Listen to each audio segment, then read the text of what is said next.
So you went into the internet asking the question, what is going to be the best camera for me? And so I created this video with camera for ellipses because I wanted to help you basically figure out what that camera is going to be for you and what you should be looking for. Please allow 25 years of experience to help you out. Now, I'm going to go ahead and get a little bit of a few elephants out of the room. First of all, it's 2026. It's very important to tell you the year. The next thing is that I am a Micro Four Thirds fanatic. All right, so I am an OM Systems fiend, but it is not about this camera system. I'm going to use it as an example at times, but it is not about this. It's about any of the brands that are out there. Because my first suggestion for you right off the gate is do not buy a brand new camera body and lens. Do not. And the reason why is because you will have so many options out there provided by someone going through Marketplace or eBay or anything else where people are going to be selling the body and multiple lenses and basically all the little accessories that goes with it for about the same budgeting price that you were considering to get one body on its own. And to give you a case in point, this body is the OM1 Mark II. So for $2,000, you can buy this thing. It's actually not that bad, but $2,000 might be a little bit above your pay. Maybe. I'm just guessing, okay? Allow for me to just surmise that one. The point is that just the body is $2,000. About a year ago, somebody was selling a 90D Canon, which is and was one of the best hybrid models where you could get a little bit of DSLR and a little bit of mirrorless, because that's how Canon was trying to play the game back then. And you buying that now, you get it for what? $700. What? It's 2026? Yeah, so $700. The point is that $1,500, he was selling the body, 2 zooms and 3 primes, so total 5 lenses, $1,500. The bag, 2 memory chips, 3 batteries, and a whole bunch of other little lens items that he was getting rid of the whole kit and caboodle. $1,500? This is $1,500. Just the lens. Oh, that's $1,500. You're looking at $5,000 worth of camera right now. But you have to understand that I'm willingly paying for this because it has been a wonderful muse and mistress at the same time. And I have to say that in the end, you will love photography to a point where I'm allowing myself to make these purchases because I know what I'm getting myself into. You do not have this luxury. Right now, you're at that confused stage of where am I going to go? You have an idea of what brand, you have an idea of where you're trying to get into. But if you think you're going to stick to that, you're not. You're not. When I first got started, just like most people, I kind of wanted to take pictures of people. You know, I was going to do places that I vacationed to, stuff like that, right?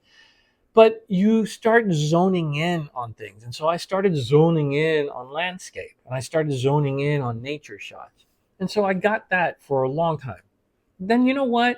I started doing macro shots. If you don't know what that means, don't worry about it. The point is that you're going to start having loves for different things when it comes to the photography. And these cameras and their abilities and their computational powers makes it so much better for you. So for the last 3 years, any mirrorless system that you can get, last 10 years, any DSLR, if you want to save some money, then the DSLRs are still a viable camera system. They are. They don't build cameras like they build cars of today, okay?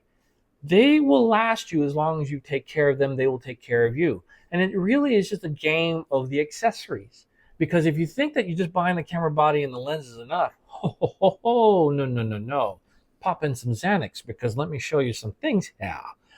You get the lens, you get the body. So here you're looking at $3,000 right now, okay?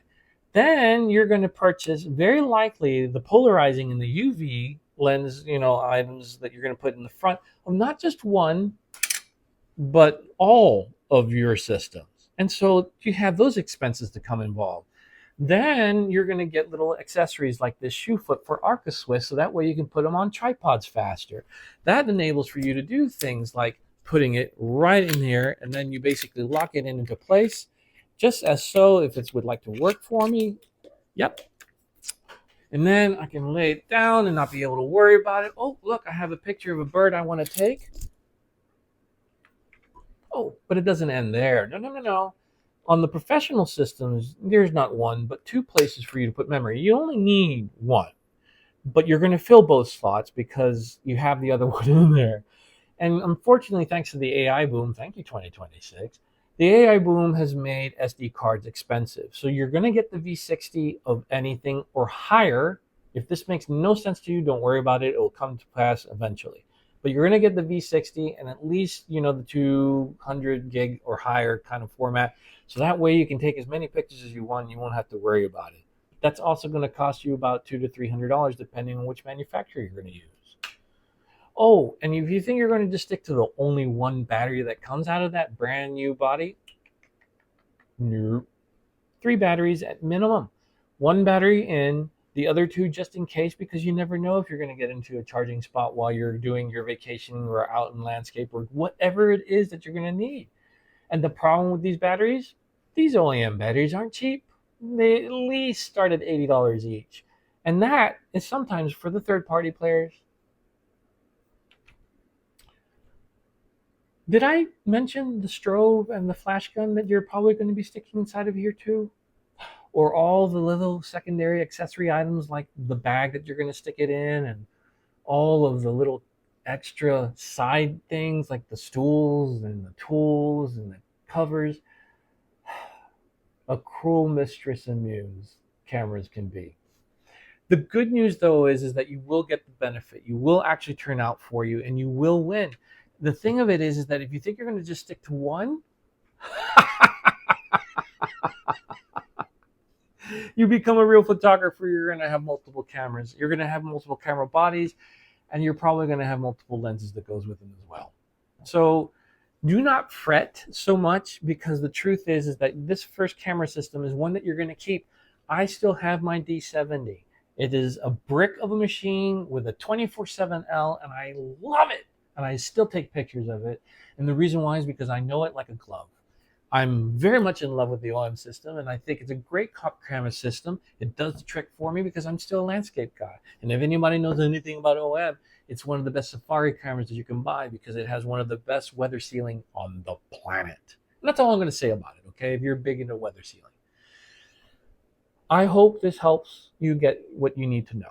Buy used, see what anybody's offering out there. Is there a used camera store available? They actually will be very informative. At least you're not going to be able to waste all of your money into one specific thing. If you can get yourself 2 lenses and a body and a few accessories on the side, you're going to win. Get yourself wet into the system. Get to know how to use the cameras. Get to know what the third-party programs that helps you do all your photography. Oh, so much stuff to talk about. Like, subscribe, stay. You might not be an OM system fan, but it doesn't mean that I'm not going to give you more decent advice or information. More than happy to send or answer questions when it comes to comments. And please tell me if any of this has helped you out, because the more I can do this stuff, the better I can help everybody out. Welcome to EveryPhotoPro. Goodbye. Ow! I hit my toes.